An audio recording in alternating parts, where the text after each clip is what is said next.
En même temps, on s'extasie, mais c'est que le générique. Ah mais vachement bien et vachement long. Bah, ça, c'est la caractéristique des films de Peter Jackson. Peter Jackson. Ouais, c'est... Salut. Oh, tiens. Oh mon dieu.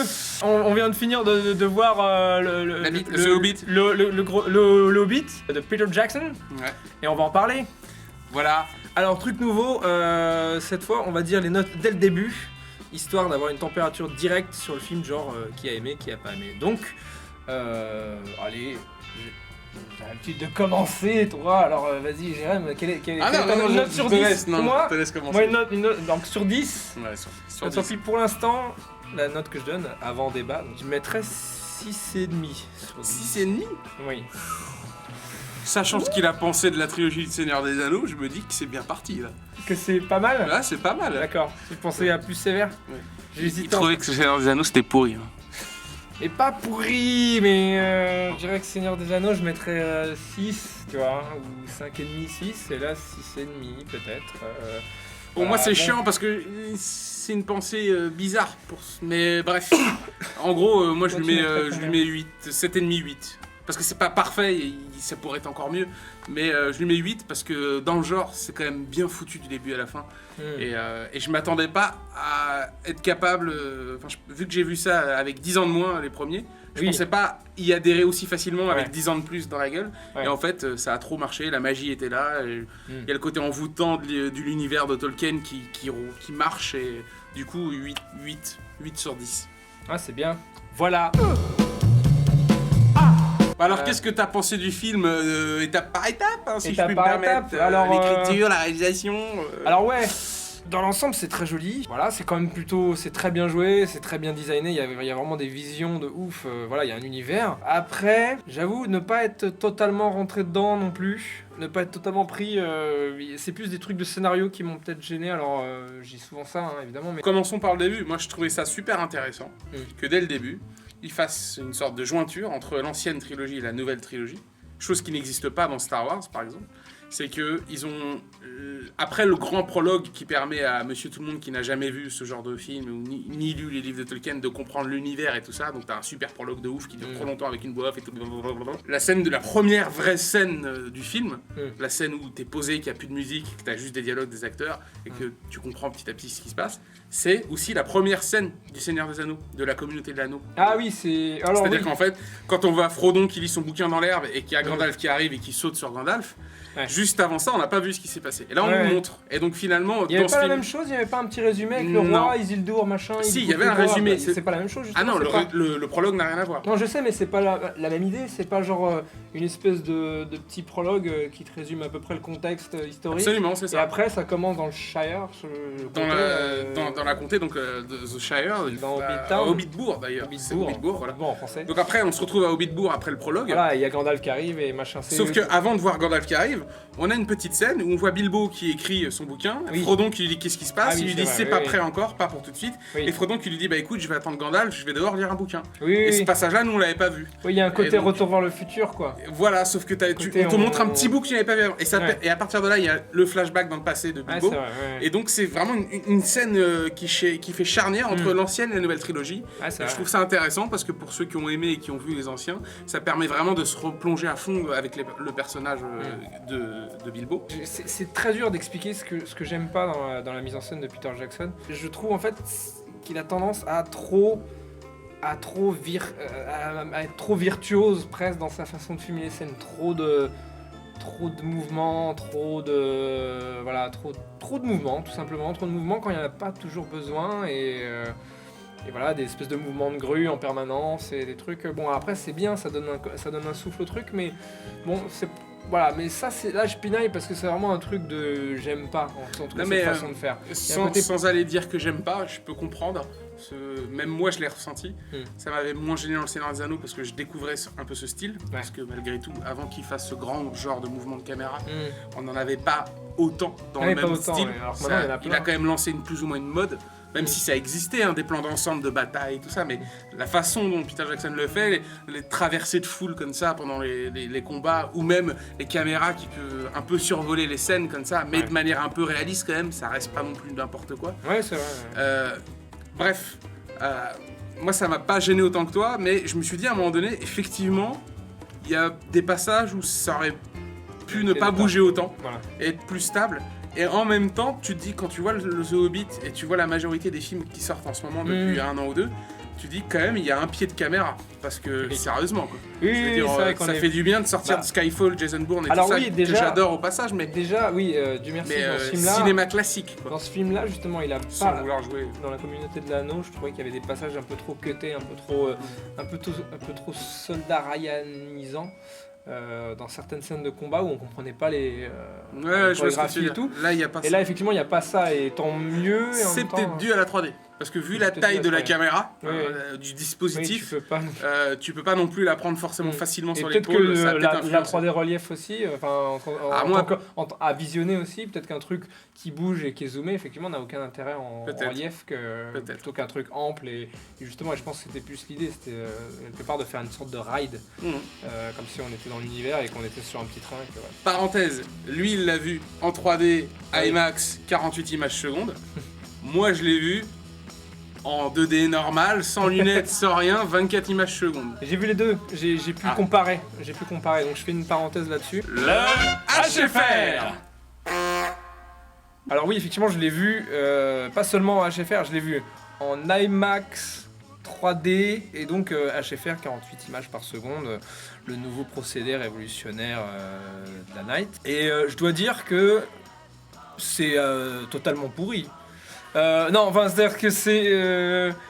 je vois, à mon niveau, je n'ai vu à aucun moment l'intérêt. C'est-à-dire que... C'est censé mieux immerger les gens. Alors, c'est censé. Voilà. C'est censé améliorer censé. l'immersion grâce à la 3D et, Bon, le, alors, la 40 et 3D, le La HFR. 3D, c'est une chose. Et puis l'intérêt aussi, c'est Voilà, le but ultime du cinéma, c'est de ressembler le plus possible au journal de 20h en termes d'image. Voilà, Du coup, mais peut-être j'y qu'on crois s'en pas, rapproche j'y crois pas maintenant. beaucoup. J'y crois pas beaucoup. D'ailleurs, beaucoup d'experts en numérique disent que la caméra numérique et l'image numérique est plus proche de la réalité. Je suis pas d'accord. Justement, je trouve que rien que le flou de l'image est déjà. C'est-à-dire qu'en vrai, quand on fait ça, c'est pas flou. Non, c'est toujours extrêmement net quand on Moi, fait je vois ça. du flou. Regarde, là, moi, je vois du flou avec mes yeux. Hein. Mais c'est ironique.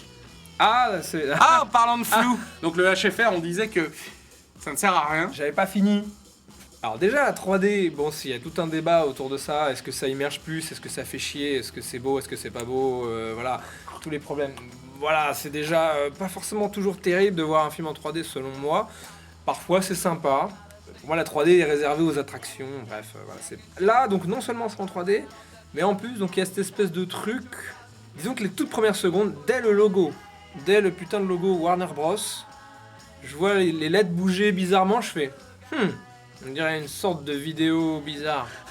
Je m'attendais pas à ça. Hein. Et je peux vous dire que le il a résonné dans toute la salle. Et les premières images, je crois que c'est sur Bilbo justement, vieux. Je me suis dit, qu'est-ce que c'est que ce mini DV pas désentrelacé. Enfin, on aurait dit des images vidéo, voilà, bizarres quoi. Je me dis, ok, bon, c'est super bizarre, mais c'est très très moche. Mais je vais m'habituer. Ok, c'est les premières secondes, je vais m'habituer. Au bout d'une heure et demie, ça le faisait toujours pas. Enfin, je voyais toujours pas l'intérêt. Je trouvais ça moche et gênant et distrayant. C'est-à-dire que ça me sortait des scènes d'action. J'étais pas. Enfin voilà, ça rend pas clair les scènes d'action. Le flou est bizarre. Quand les gens bougent vite, on a l'impression qu'ils sont en accéléré alors qu'ils sont en vitesse normale. C'est très très très bizarre. Et donc au bout de 2 heures, j'en pouvais plus. Et au bout de 3 heures, je hurlais. Non, et donc tout ça pour dire, mon avis là-dessus pour l'instant, c'est si vous pouvez ne pas le voir en 48 images secondes, ouais, c'est mieux de le voir sans. Au-delà de la technique, je pense que la meilleure immersion, elle provient de la narration, elle Bah provient de la façon dont le réalisateur va vous raconter l'histoire. Et des acteurs aussi de jouer quoi. Et de la prestation des acteurs. Et donc si vous avez des acteurs qui savent ce qu'ils font, si vous avez un réal qui sait vous parler, qui sait vous raconter, vous pouvez le filmer en H8, le film, bon j'abuse un peu. Mais en presque, DV. mais presque. Toujours est-il que je pense que, encore une fois, on essaie de nous enfumer pour augmenter le prix du billet de cinéma. Et du coup, va te faire enculer le HFR, va te faire enculer la 3D et Peter Jackson arrête de craquer un peu. Fin de la parenthèse. Il y a un côté un peu plus musical au début du film, Ah oui. même s'il y est aussi dans l'ancienne trilogie. Ouais. Et c'est vrai que le film commence par presque une mini-comédie. C'est vrai que le film commence presque par une sorte de mini-comédie musicale. Ah oui, il y a deux Quand on chansons est- qui s'enchaînent assez voilà, vite, quand on non est chez Bilbo. Et moi au début je me suis dit oula, j'espère que Bilbo ça va pas être plus enfantin, plus gosse. D'autant Ça plus l'est que déjà dans l'ensemble. Hein. ça l'est déjà, mais fallait pas. Ouais, je sais pas, j'étais un peu sceptique avec ça, même s'il y a des chants dans Le Seigneur des Anneaux aussi. Ouais. Mais c'était traité d'une Mais autre c'était manière. toujours Là. super triste, non? C'était souvent beaucoup plus sombre, Tragique beaucoup et plus tout. tragique. Et puis il y avait pas ce côté danse autour et tout ça. Quoi. Mais en Et fait, puis en plus, on a un autre aspect entre guillemets enfantin, mais voilà, ça vient du bouquin. Ouais. C'est quand on découvre l'autre magicien, Oui. celui de la forêt, j'ai oublié son nom, Ragnagna. Quand on a le délire avec les petits animaux qui sont plus ou moins humains, qui ont une forme d'humanité, qui vivent, qui meurent et tout ça, là on se dit, Ouais. ouh, on est en train de glisser vers un truc un peu. Voilà quoi, qui est moins adulte. Et au final, ça reste assez fin et mince pour pas trop gêner le film et pas le foutre en l'air. Et du coup, vu que le reste est quand même plus ou moins sombre, parce que c'est quand même pas non plus une chouette histoire, c'est quand même l'histoire du peuple élu juif qui s'est fait virer de chez lui et qui veut retrouver sa terre promise. C'est un peu ça l'idée. Quoi. Je pense C'est ça ton hein, interprétation, mon- c'est ça Non, c'est pas ça mon interprétation, mais je dirais qu'il y a un côté un peu. Tu vois, le côté. Je veux dire. Les nains, c'est quand même les seuls. Dans un film comme Le Seigneur des Anneaux, on est dans un monde d'heroic fantasy et ils te sortent un contrat. Un contrat. Un contrat. Ouais. Vous devez avoir un contrat. Un contrat pour dire que vous engagez dans quelque chose. Ouais, mais Voilà, je sais pas, un je trouve contrat. que tu simplifies. Ouais, Parce c'est des que- banquiers les mecs, laisse tomber. Oui, mais- Ils vivent dans un endroit qui est Bah- foutu d'or, il y a des pièces partout. Ah oui, c'est eux oh qui ont là le là, coffre oui, du monde. là tu vas loin. Oui, Ils sont d'accord. petits, ils ont des gros Oui, nez. parce que Je veux dire, sérieusement non, je quoi. n'osais pas. Non, arrêtez. Sérieusement. J'ai le droit de dire ça. C'est vrai. J'ai le droit de dire ça. Non, mais. Vous avez pas vu mon nom? Je m'appelle comment là? Hein? Oh Bref. non, ils savent pas. Ah ouais, c'est vrai. Bah, je sais. J'y ai absolument pas pensé. Non, il y a clairement un côté. Mais maintenant que une tu dis métaphore. oui, pourquoi Il y a pas. clairement une J'y- métaphore. J'y ai jamais pensé. J'ai clairement jamais pensé. Il y a parce clairement que- une métaphore. Parce que, ouais, d'accord. Mais disons que pour moi, ce truc du château, de l'argent, du peuple qui veut reconquérir sa terre, bah, c'est un truc d'heroic fantasy qui existe depuis longtemps. Ouais, mais Je sais il y a- même pas il y a- si il y a un Tolkien à la il y a- base est Non, juif ou quoi que ce non, mais il y a soit. quand même un. Je sais Je pas pense s'il y a pas, un mais rapport. il y a quand même un accent clairement sur l'idée que ce peuple-là de Ouais. nains gère Ouais. plus ou moins l'argent et les richesses du monde, parce qu'il Ouais. y a des gens qui leur confient des choses, tout ça et tout. Et puis c'est les seuls qui ont ce côté un peu genre, tiens, on te sort un contrat quoi. Ouais, mais Genre pourtant, dans leur- Frodon, Mais la dans leur- communauté de l'anneau, ils sont tous partis dans leur quête pour sauver l'univers. Ouais, ils ont juste Sans- fait top là. Ils ont fait yo, c'est parti. D'accord. Tu vois ce que je veux dire? Alors que là, c'est genre Mais- un contrat. Ouais, peut-être, mais en même temps, si tu regardes le caractère des personnages des nains, ils sont pas du tout dans ce truc bureaucrate, quoi que ce soit. Enfin, ils sont plutôt on boit de la bière, on bouffe Ouais, beaucoup, non, on mais chante, attends, c'est pas non plus, c'est pas non plus c'est le un sujet peu du des film. bourrins. C'est donc- pas le sujet du film, c'est clair. Oui, donc c'est pour ça, c'est contradictoire un peu ce que tu dis. Bah, ils ont Il y a quand un même côté ce- un peu bureaucratique Ouais, du mais contrat, de machin, alors que non, c'est juste. C'est quand même un ancien peuple qui gérait l'argent, Oui, oui, bien sûr. une sorte de banquier Oui, mais de la jarté terre du par des milieu. dragons, donc c'est les dragons. Jarté par des dragons. Les dragons, c'est les Palestiniens, c'est quoi c'est- Non, j'irai pas jusqu'à là. Parce que bon, c'est bizarre. Non, non, je pense pas qu'il y ait une métaphore de ça, loin de là, non, Ouais. rien à voir.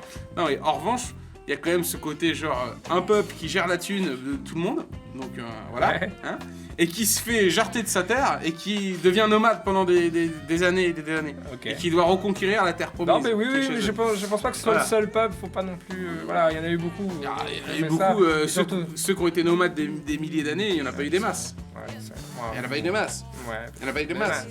Il n'y en a pas eu des masses. Ok. Non, mais c'est Enrico Macias. purement théorique.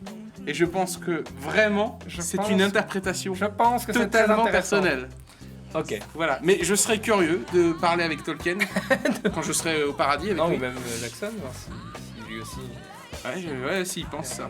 Alors plus concrètement, le film est assez long, j'avais pas forcément de problème avec sa durée, j'étais pas genre oh qu'est-ce que c'est long, quand est-ce que ça va finir. C'est plus effectivement quelques scènes où je me disais c'est peut-être pas nécessaire de raconter ça, le film est suffisamment long, pas la peine de rajouter ces trucs. Je pense typiquement aux scènes chez les elfes avec Galadriel, machin, où ils essayent de préparer déjà, de faire vraiment préquel et tout, alors que ça n'a rien à voir avec ce qu'on nous raconte. Ça n'a très peu à voir en tout cas. Tu vois ce que je veux dire ou pas?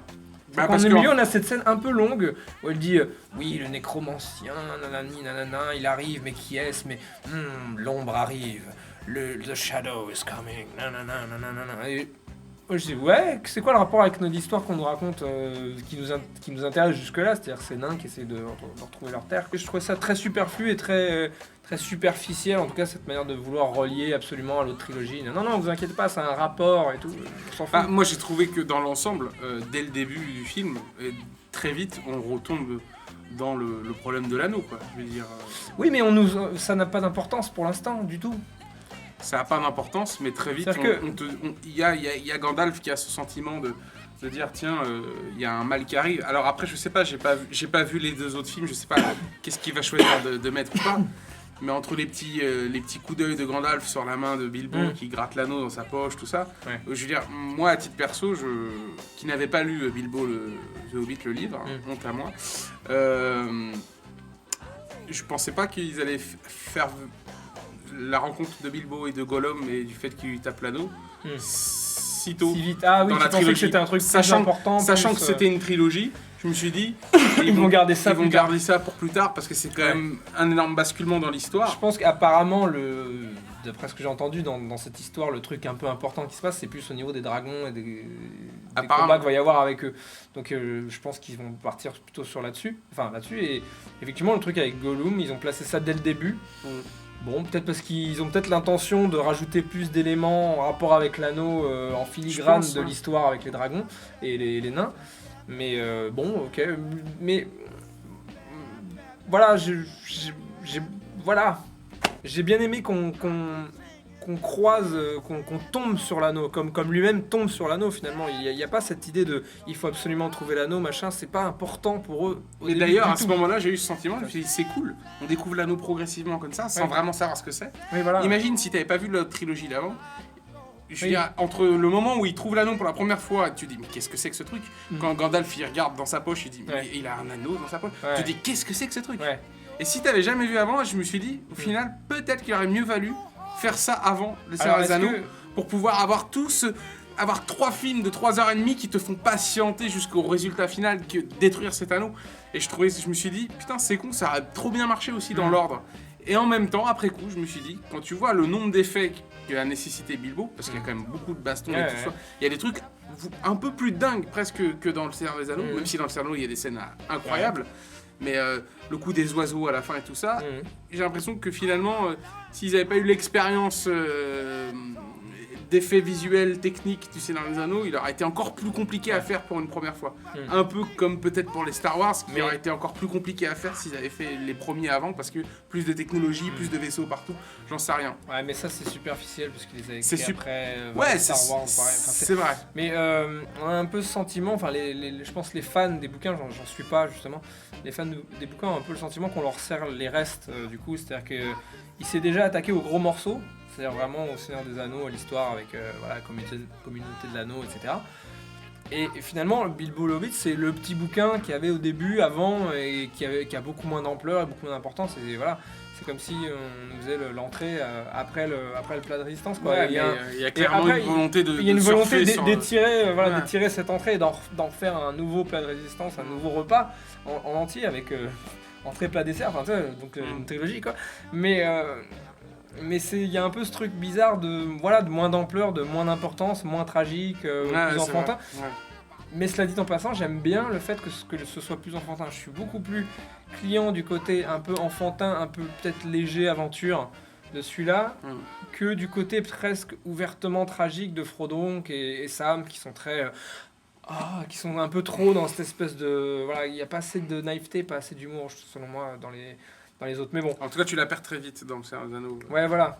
Mais après, le Seigneur des Anneaux, il est raconté dans une époque beaucoup plus triste et sombre. Oui, beaucoup plus grave, où il se passe des trucs beaucoup plus graves. Voilà, donc là ils sentent qu'il y a un truc qui tourne pas rond, mais ils sont encore quand même dans un univers où vivre en Terre du Milieu, c'est pas non plus complètement horrible. Il y a même un des personnages, j'ai oublié encore son nom, on mettra le nom sur l'écran. Lui-même le dit, il dit mais il y a la paix en Terre du Milieu quoi. Et c'est vrai qu'on est dans une époque beaucoup plus paisible au moment de Bilbo qu'au moment de Frodon, n'est-ce pas hein. Alors, parenthèse musicale. Oui.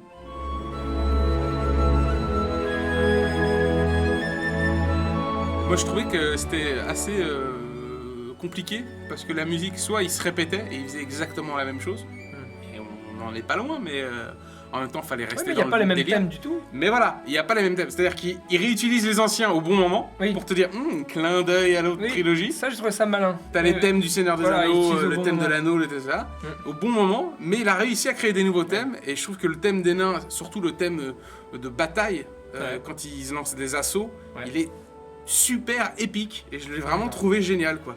Et, je l'ai vraiment trouvé entraînant. Ça m'a pas marqué, mais j'ai pas trouvé ça nul, donc voilà. Mais j'étais, effectivement, j'ai bien aimé la façon dont ils réutilisaient les thèmes au moment approprié pour souligner tel sujet. C'est-à-dire que c'est vraiment, voilà, il y a une cohérence. Il y a une vraie cohérence. Le thème va avec ça, le thème va avec les elfes, le thème va avec ça. Donc ça c'est bien, ça c'est rafraîchissant parce que... c'est surtout que c'est pas qu'un univers visuel et de costumes et de décors, c'est vraiment aussi un univers sonore à chaque scène. Tu vois. Et donc vraiment ça permet aux spectateurs de s'immerger encore plus. Ça immerge vraiment. Pas tes lunettes 3D de merde ou ton HFR à 2 balles. De merde là. Bref. Et donc du coup au niveau de la musique, je trouvais qu'ils s'en sont plutôt bien sortis. Et après il faut évidemment aimer le style Howard Shore et le style Lord of the Rings. Mais bonne musique épique avec des thèmes. Le mauvais côté du côté enfantin dont je parlais tout à l'heure, c'est que au final rien de grave n'arrive vraiment. C'est-à-dire que c'est bien le côté un peu Willow, justement qu'on se rapproche d'un esprit un peu Willow, un peu aventure, c'est sympa et tout, c'est fun. Mais voilà, moi il y a un moment, je trouve on perd en crédibilité. Alors on parle de crédibilité dans un monde totalement fantaisiste, mais c'est important.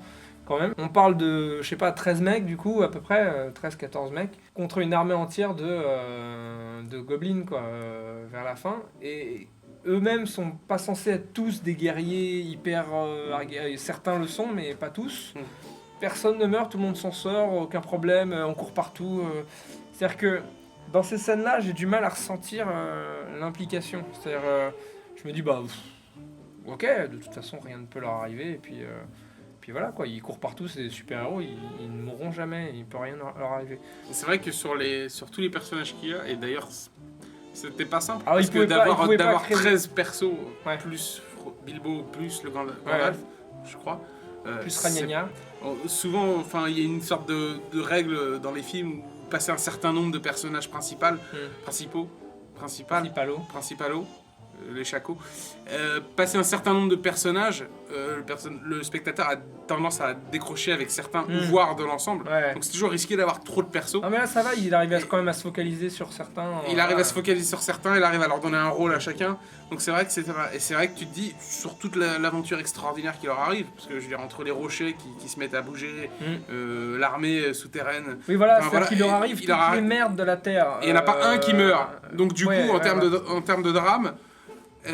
À la fin, tu te sens pas. Certes, c'est merveilleux, c'est beau et tout ça, mais il y a un côté maso au fond de nous qui aurait bien aimé voir quelqu'un mourir pour se dire les pauvres, c'est triste. Le problème que j'ai par rapport à toutes les choses qui leur arrivent, c'est que ça leur arrive un peu genre ça leur tombe sur la gueule les uns après les autres. C'est presque un jeu de plateforme à la fin. Oui voilà, mais c'est presque ça me gêne un peu parce que je préfère un truc qui est préparé plus ou moins, qui est genre il leur arrive ça parce que c'est normal, parce que c'est logique que ça leur arrive. Là il y avait ce côté allons à la montagne, oh merde, un combat de géants, on risque de mourir, asseyons-nous ici, oh merde ça s'effondre, on tombe dans le repère des gobelins. Tu vois, il y avait ce côté, ils tombent dans la merde à chaque fois. Je pense que c'est parce que il a fait ce mécanisme-là, mais sur l'ensemble de sa trilogie. Même les autres, comme ça. Non, sur Bilbo et Hobbit, plutôt que de mettre tout le temps ce mécanisme du « il arrive ça parce que ça, ceci, cela », et ben au lieu de le faire dans chaque scène, il le fait sur l'ensemble des 3 films. Oui, mais du coup, j'ai eu un sentiment de remplissage. C'est-à-dire que j'ai pas eu. Alors après, ça donne peut-être ce côté, parce que je crois que ce bouquin a été écrit comme une histoire au fur et à mesure. Je crois que c'était Tolkien qui racontait ces histoires à ses enfants, ou je sais pas quoi, ou un de ses enfants, et qui rajoutait la suite au fur et à mesure. Donc ça donne peut-être ce sentiment de. Et ensuite il se passe ça, et ensuite ça, et ensuite ça. Donc ça fait bout à bout. Forcément, ça manque d'une certaine cohérence. Il y a un truc marrant dans le film, c'est que dès le début du film, quand il décide de dire oui au nain The Hobbit, oui au Bilbo, nain The Hobbit. Quand Bilbo accepte de signer le contrat et qu'il les rejoint, et il monte à cheval après avec les autres, et puis il éternue, il a envie de se moucher, Et puis il a oublié son mouchoir. Et donc tout le monde lui dit hors de question de retourner le chercher. Et puis il y a un mec qui déchire un vulgaire bout de tissu sur lui, probablement sale et nauséabond, et qui lui jette à la gueule en disant tiens, mouche-toi avec ça. Bilbo il fait et il le garde, il le range sur lui. Tu te dis franchement en termes d'intrigue, quel est l'intérêt de cette scène? Quel est l'intérêt de ce passage-là? Quel est l'intérêt de lui dire qu'il a envie de se moucher? Ah si, pour moi ça a plus d'intérêt. Pour moi il y a un réel intérêt, c'est un truc qui prépare dès maintenant pour la toute scène, la toute fin de la trilogie. C'est que dès le début, ils ont dit qu'on avait besoin de Bilbo parce que le dragon ne connaissait pas son odeur et que c'est le seul qui pourrait s'infiltrer. Ah, j'avais pas pensé à ça. Et que du coup, du fait que personne ne connaît l'odeur enfin, que le dragon ne connaît pas l'odeur de Bilbo, il va pas le voir. Sauf que pour rajouter un peu plus de piquant, Parce que c'est ça sauf que pour rajouter un peu plus de piquant à l'histoire, plutôt que Bilbo, avec son odeur que le dragon ne connaît pas, puisse facilement s'infiltrer, eh ben il va se faire griller par le dragon parce que sur lui, il a un bout de tissu qui sent le nain. Tu supposes. Mais ah non, c'est une pure supposition. Mais je parie 1 milliard d'euros que qu'il va faire ça. Tu prends un grand risque. Mais je les ai pas, de toute façon. Ils s'en foutent. Non, je suis pas d'accord du tout. Ah bon? Alors, elle va peut-être servir à ça. Hein, mais pourquoi lui filer un mouchoir qui sent le nain? Parce qu'en fait... Alors qu'ils ont dit qu'il fallait pas qu'il sente le nain pour rentrer à l'intérieur. C'est de la caractérisation de personnage. Ouais, lui, ouais. C'est le Hobbit. Bilbo, typiquement, c'est le mec qui est dans son confort. Moi, j'aime bien lire, j'aime bien être chez moi, tranquille, pépère, j'en bouge pas. Et le mec, il est dans son aventure, il fait « Ah, mon mouchoir !» Donc il y a une espèce d'inconfort. « Ah, j'ai pas mon mouchoir, qu'est-ce qu'on s'en branle ouais, mais ça, c'est de la caractérisation. Tiens, on est d'accord. Là, c'est Jacouille, tu vois, c'est Jacouille qui lui balance sa couche sale et lui, il fait... Non, mais ça, ouais. Ah, d'accord, donc c'est drôle et c'est le mec qui est placé hors de son contexte. Ah, mais du coup... Hors de sa zone de confort, en fait. Pour moi, c'était ça. Je suis d'accord. Mais si cette caractérisation, elle a aucun impact sur l'intrigue, je trouve que c'est une caractérisation, une sorte... un peu remplissage injuste. Oui, mais ça va vite, c'est drôle, si et derrière, ça installe l'idée de... maintenant on est dans une aventure, il n'y a plus le confort de chez toi, t'as plus tout à portée de main, c'est-à-dire que t'as oublié ton mouchoir, tant pis pour ta gueule. Et eux sont dans un mode un peu généreux, accueillant, genre... je pense que... Je sais pas s'il se fout de sa gueule quand il lui donne son mouchoir, je pense qu'il pense être vraiment accueillant. Enfin... Non, mais c'est ça. Il est en mode tiens, prends ça, se dit. C'est son hospitalité. C'est de la vraie hospitalité de nain, tu vois. Voilà, et lui il fait... No offense. Et il fait... Ouais, génial, mais bon, voilà. Et ça lui met dans cette condition. C'est le changement du personnage au fur et à mesure qui s'habitue à l'idée d'aventure. C'est-à-dire que tu pars et t'as plus tout ton confort. Donc pour moi, ça c'était un truc un peu drôle de manière de dire, voilà, c'est le début des emmerdes pour lui. Un truc aussi insignifiant qu'un mouchoir est déjà un problème. Mais ça, il l'avait déjà caractérisé. Pour montrer à quel point le mec est pas prêt à l'aventure du tout, quoi. Ouais, mais il est caractérisé déjà à l'avance. On te le fait comprendre qu'il aime le confort. On te fait sentir pendant le moment. Dès le début, on te montre, ça commence par ça, tu vois. Moi, j'espère que ça a un vrai rôle dans la suite de l'intrigue. Je pense pas que le mouchoir aura un vrai rôle. C'est possible. Ah, moi, je pense. On sait jamais. Parce que dans le cas, s'il l'a pas, je pense qu'il aura pu trouver un autre moyen de caractériser. Moi, je pense que c'était un biais, un gag pour faire comprendre cette idée. Juste, c'est le début d'aventure et hop, il y a déjà dès le début. Vous allez voir, il va se faire griller par le dragon. D'accord. Parions 1 milliard. Non, je rigole. Mais non, 100. Non. 10, 1. Non. Ok. Dans les trucs que j'ai moins aimé, il y a un peu ce truc de la scène d'action automatique. C'est-à-dire que typiquement, comment ils s'en sortent des gobelins, là, c'est... Bon bah à un moment on court partout et on tue tout le monde, quoi. Alors pourquoi ils l'ont pas fait dès le début, pourquoi ils ont attendu pour faire ça, parce que ils n'ont pas de plan en fait, ils n'ont pas attendu qu'il se passe un truc. Non, ils ont juste enfin voilà. Donc il y a un côté un peu scène d'action automatique, la caméra bouge partout, on court partout, tout s'effondre, pas de problème, tchic tchac tchac. Il n'y a aucun sentiment de peur, de danger, de péril, de vrai péril. Et là où je veux en venir, c'est que dans le film, il y a une scène beaucoup plus prenante à mon goût et beaucoup plus minime, c'est typiquement la scène avec Gollum. C'est-à-dire que pour moi, la scène avec Gollum, c'est un face-à-face. Il y a deux personnes dans une espèce de grotte qui jouent à un jeu d'énigmes. Il y a beaucoup plus de tension, d'humour, de personnages, même de danger vis-à-vis de Gollum qui essaie de le manger régulièrement. Enfin, il y a ce truc de... Voilà, j'étais beaucoup plus pris dans ce truc, dans cette petite scène, enfin, qui est longue, mais qui est une petite scène comparée à l'échelle du film. Qui est longue, mais qui fonctionne beaucoup plus prenante que tout ce truc dans les arbres où ça s'effondre, ou le machin, et après t'as les oiseaux, et après t'as le mec avec son bras en moins. Et toi, ça s'enchaîne, voilà, c'est très très beau, c'est très très bien chorégraphié. Ils ont dû se faire chier un max pour faire en sorte que tout ça tienne. Mais ça me prend pas. Pour moi, c'est du jonglage, quoi. C'est beau, hein. C'est beau. Il se passe rien au final. Personne ne meurt vraiment, personne n'est vraiment en danger. Tu vois. Pour en revenir à la Donc, scène du j'ai- Gollum, c'est vrai que- c'est très, très, très prenant parce que le duel fonctionne et c'est surtout, ce qui marche très bien aussi, c'est que même si effectivement on sait que c'est de la 3D, ça fonctionne vraiment bien. Ils l'ont Ouais. encore amélioré. Il a vraiment un bon rendu Ouais. et c'est Ah, et puis le impressionnant jeu parce d'Andy que Serkis, c'est incroyable quand il passe de, En fait- de mignon à effrayant à pitoyable à. Enfin, c'est non, génial. mais ce qu'il y a, les c'est qu'au bout palettes d'un du moment, personnage. t'oublies Quoi. complètement que c'est un perso en 3D. Oui, c'est ça. Complètement. Oui, C'est- tu y Et, crois et vachement. tout comme dans la première trilogie, le Gollum c'était un des rares personnages 3D qui te faisait oublier que c'était de la 3D. Et là ça marche une fois de plus. Et ça, c'est d'un point de vue technique, bah voilà, encore bravo. Ouais. Et puis derrière, effectivement, la rencontre, le dialogue, ce qu'ils se disent et ce qui se joue à ce moment-là. Parce que Et avec, à ce avec moment-là, quel il y a humour c'est vraiment fait. un enjeu qui se joue, c'est la plus, survie de Bilbo.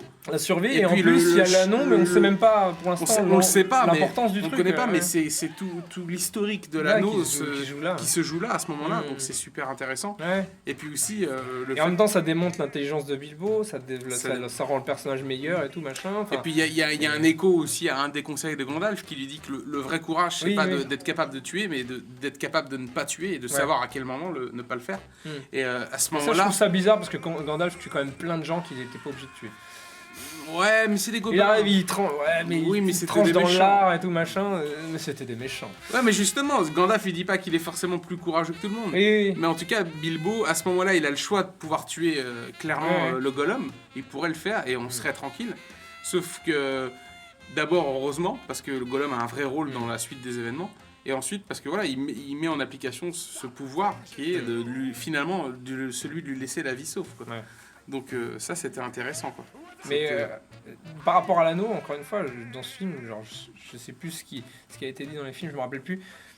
Mais j'ai l'impression que l'anneau n'apporte pas grand chose comme pouvoir en soi. J'ai l'impression que dans le film, dans tous les films, j'ai l'impression que l'anneau ça rend juste invisible et ça te fout dans la merde. Enfin, ça te rend accro à l'anneau. Bah, C'est le à seul, Monsieur Tout le Monde, oui, mais en fait, le véritable pouvoir de l'anneau, il marche c'est sur que un mec en fait. il marche sur Sauron et D'accord. le fait de le mettre, ça attire la présence de Sauron D'accord. et il te retrouve. Donc, Mm. enfin, c'est plus ou moins le mécanisme qu'il y a dans le Seigneur des Anneaux. D'accord. Et donc, forcément, Parce que tu dis pourquoi le convoiter dans ces cas-là, mais il y a pas- C'est vrai. C'est juste créer. Enfin, effectivement, ça crée juste espèce de. Alors, c'est peut-être ça la malédiction. Bon, là, je remets en question un truc qui est peut-être pas à remettre en question en même temps. bah, en fait, si tu veux, là où c'est un peu cul entre deux chaises, c'est que pendant tout le Seigneur des Anneaux, tu te dis, gardons-le, on aurait le Ouais. pouvoir suprême pour Oui, c'est ça. pour avoir la paix sur la Terre du Milieu et tout Ouais. ça. Mais, leur Mais pouvoir, tu en te dis, fait, mais comment tu vas t'en servir pour avoir Oui. ce pouvoir? bah, leur pouvoir est basé sur sa destruction en fait. Si on le garde, on va pouvoir le détruire. Donc, Il y a sais ça, ouais, je sais pas pas. trop. C'est un peu bancal parce que même. leur but, c'est de le détruire dès le début. Là, je pense que c'est le fait qu'on n'ait pas bien lu les livres et du coup, c'est notre incompétence Ouais, mais bon, culturelle Voilà, qui après, on parle. se base sur les films. Donc, En se basant sur les films, parce qu'évidemment, ici, on parle des films, on parle pas des livres. Pour moi, grosse incohérence de scénario. Alors, je pense que ça avait déjà été sorti à l'époque des premiers films, mais c'était réfutable sur les premiers films. Bref, c'est quand Gandalf appelle à la rescousse les aigles, donc pour se sortir d'un mauvais pas. Alors, c'est très beau, hein, c'est génial, c'est poétique et tout.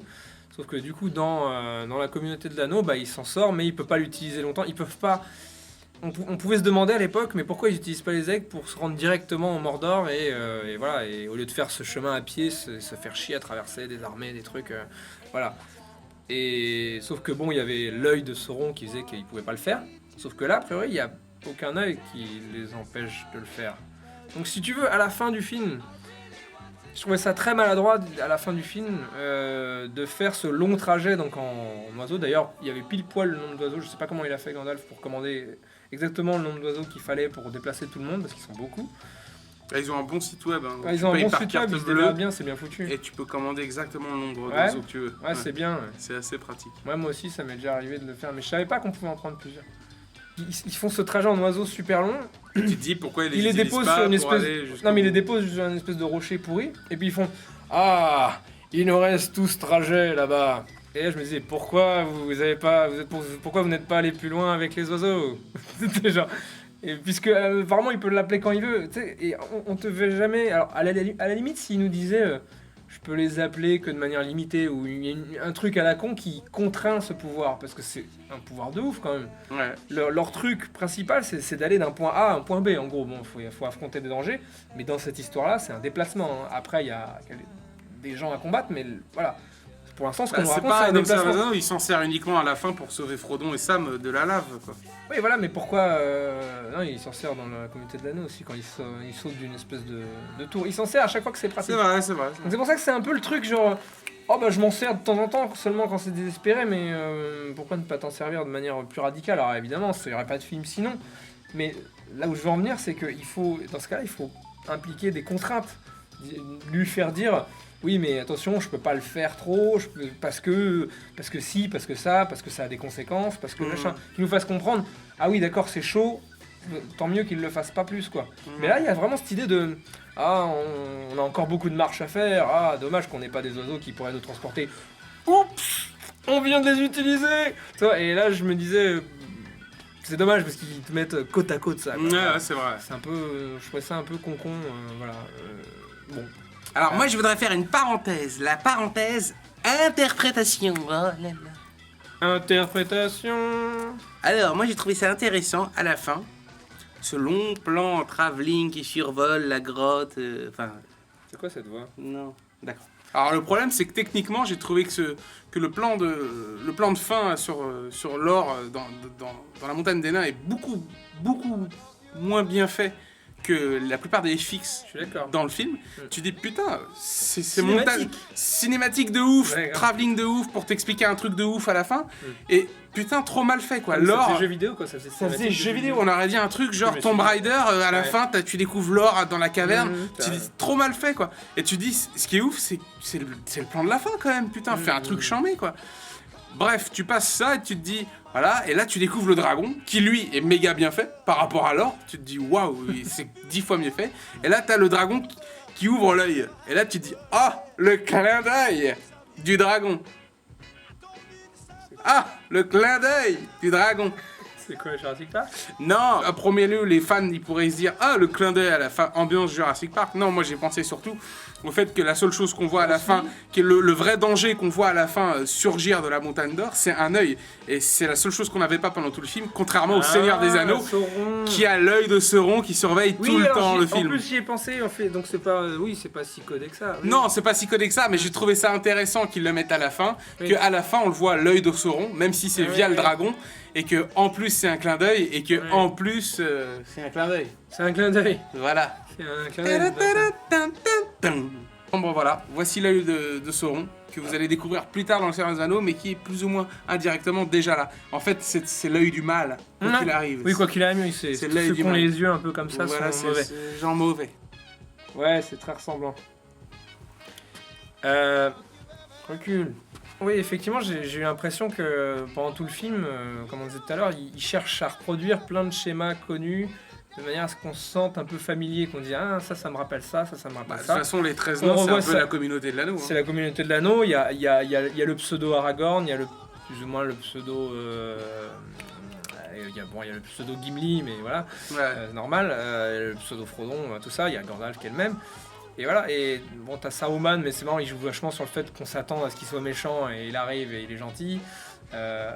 Voilà, et t'as la cité. Enfin, il y a plein de trucs qui rappellent et qui sont censés faire vraiment écho, quoi. Et je pense que c'était. Lucas parlait de ça aussi quand il faisait sa trilogie, sa préquelle, quoi. Ses préquelles, il cherchait à reproduire des schémas pour qu'on ait le sentiment de ah, c'est une espèce d'histoire qui se reproduit et tout machin. Bon, alors, pourquoi pas, là, je trouve ça plutôt bien fait. Bon, ça me gênait pas du tout. Effectivement, l'œil, je pense que c'est ça, c'est une espèce de réminiscence esthétique du mal de cette trilogie, quoi. C'est-à-dire que c'est une manière de pointer du doigt, de dire le gros méchant du film, c'est ça. C'est ça. Et c'est ça l'œil du mal qui surveille toujours. C'est-à-dire que le film, la trilogie ne sera pas, l'histoire de la trilogie ne sera pas finie tant que ça ne sera pas réglé ou défait ou qu'on combattu, machin, quoi. Bah voilà, je pense qu'on a fait un petit tour. Pourquoi ce mouvement de PD comme ça? Pardon, pas d'homophobie s'il vous plaît. Pour conclure, est-ce que tu gardes ta note? C'était quoi déjà ta note? 8. 8, tu maintiens ton 8. Je maintiens mon 8. Il maintient son 8. Moi je vais rester à 6,5 effectivement. Et je maintiens mon 8, mais je vais faire quand même un petit commentaire. Oui. c'est des films difficilement jugeables de manière cinématographique. Ouais, Paradoxalement. t'as toujours l'impression qu'il te manque des trucs. Comme C'est pas par ça, rapport à c'est ce que tu disais. te dis que l'univers il est tellement riche que ça pourrait effacer une pauvreté cinématographique. C'est-à-dire que je parle pas de je parle pas de la narration, je parle pas de l'intrigue, je parle pas du scénario qui sont aussi des éléments cinématographiques, mais je parle de tout le langage filmique qui fait qu'un film est intéressant ou non, tu vois. Je veux dire, Ça peut être substitué par la richesse du truc. film. Ouais, je vois Parce ce que tu veux dire. finalement, d'un point de vue purement filmique, c'est pas un film de ouf. Il n'y a pas de grande innovation, il n'y a pas de grande réflexion sur comment on filme Par contre, une il y a des scène trucs ou une autre. par contre, il y a des trucs super bien chorégraphiés. Il y a des trucs super bien faits, voilà. et il y a des scènes extrêmement bien gérées, tu vois. Mais si Donc en termes voilà, de spectacle, c'est super c'est pointilleux, pointu, c'est du high-tech en termes de C'est spectacle. ouf. Mais d'un point de vue Voilà. purement cinématographique, donc si on parle de langage filmique, ça transcende pas des masses le cinéma. Ouais. C'est classique, ça remplit son rôle quoi. C'est 8 sur 10, pas parce que c'est 8 sur 10 en tant que cinéma, mais c'est 8 sur 10 en tant que film dans son ensemble quoi. Voilà, Voilà, c'est-à-dire l'univers qu'il a, la façon dont c'est géré, joué, interprété, tout ça. Voilà, 8 sur 10, mais c'est un 8 sur 10 qui triche un peu. Ouais, voilà, pour moi c'est la même chose. Moi ça monte que à 6,5. Mais ça aurait pu être moins si voilà, s'il n'y avait pas eu tous ces décors, toutes ces chorégraphies, voilà. Il y a vraiment une générosité dans voilà, il y a de quoi se goinfrer d'Heroic Fantasy, même si ce qui se passe n'est pas toujours bien ou intéressant ou un peu gratuit ou que ça arrive un peu comme ça. Voilà, c'est un truc que tu peux clairement, si t'es gamin, si t'y vas, si t'es pas trop regardant, c'est du grand spectacle. Donc c'est pour ça, c'est quand même, voilà, ça a le mérite d'être bien fait quoi. Trop quoi. J'aurais préféré plus que des scènes à la Gollum, que des trucs un peu clés comme ça, on est vraiment dedans. Allez, je pense que l'idée c'est on est toujours dans la surenchère de l'épique en ce moment. Je dis pas que j'aurais voulu que des scènes avec 2 personnages, mais je dis juste sûr. j'aurais voulu vraiment des trucs plus, je sais pas, plus concis, plus. Mais bon, voilà, c'est quand même. C'est Peter Jackson. C'est quand même. Mais c'est ça, c'est que Peter Jackson. Effectivement, j'avais vu un truc il y a pas très longtemps. Dès ses premiers films, il était déjà, même quand il avait pas de thunes, il était déjà dans la surenchère. C'est-à-dire que même quand il faisait des trucs gore, il faisait pas genre un truc gore très concentré, très wow, attention, c'est la scène gore. Non, c'était c'est gore et en plus c'est ça. Et en plus il y a un mec, et en plus il y a des têtes, et en plus il y a du sang. Et c'est pas fini parce que l'autre il sort une tronçonneuse et machin. Tu sais, il y a un côté de trop. Il y a une boulimie de. Voilà, c'était déjà le cas dans King Kong, c'était le cas dans Seigneur des Anneaux. Il y a toujours. Ces scènes d'action n'en finissent plus, il y a toujours un... Et c'est marrant parce que trop, moi je quoi, me demande mais... si vraiment au final j'aime bien Peter Jackson en tant que réel, parce que j'aime bien le Seigneur des Anneaux, j'ai aimé The Même Hobbit. plus l'univers, t'as l'impression d'aimer peut-être plus l'univers que Peter Jackson en soi, parce que finalement, le King Kong, je suis pas très fan du film, vraiment, même pas du tout, tu vois. Je dis pas que c'est un mauvais film, mais j'ai pas adhéré. Et les autres films, je les connais pas assez bien, j'ai vu Branded, j'ai vu quelques films gore, mais c'est pas mon délire, donc forcément j'ai eu du mal à adhérer. Et les Feebles. bon, il y a le film avec Michael J. Fox qui était Fantôme contre Fantôme, c'est ça pour le coup, je trouve que c'est un chouette film. J'en garde le souvenir d'un truc où il y a trop de trucs. Ouais, il y a un côté un peu pareil comme tu dis. quoi. Donc finalement, je me dis, est-ce que c'est pas plutôt l'univers Tolkien que j'adore que la façon de... Je sais pas, parce qu'en même temps, on peut pas nier le fait qu'il y a un énorme travail d'adaptation et que peut-être qu'un autre réal n'aurait pas réussi à faire aussi bien. Il faut imaginer le carnage que ça aurait pu être. Absolument. Et qu'au final, c'est pas Je si file mal. le Seigneur des Anneaux à Michael Bay, vas-y, juste projection, quoi. Non, c'est vrai. Imagine, quoi. Imagine le truc. Ouais. Oui, voilà. Ça Michael, no offense. Si, offense. Non, arrête, tu as fait les choses bien. T'oublies Rock, t'oublies... Attends. Non, je garde que Rock et Armageddon, mais voilà. C'est tout. Quoi, Armageddon? Mais non, moi j'aime bien Transformers 1. Voilà, donc merci bande de débiles de passer autant de temps devant votre ordinateur à écouter nos conneries. Voilà. Et vous êtes super nombreux en plus. Enfin, j'en sais rien. Non. Et puis, promis, bientôt on trouve un film sur lequel on n'est pas du tout d'accord. Ouais. Et je lui défonce sa gueule. Ok, moi aussi. Voilà, salut. Salut. Bah, tu viens pas ?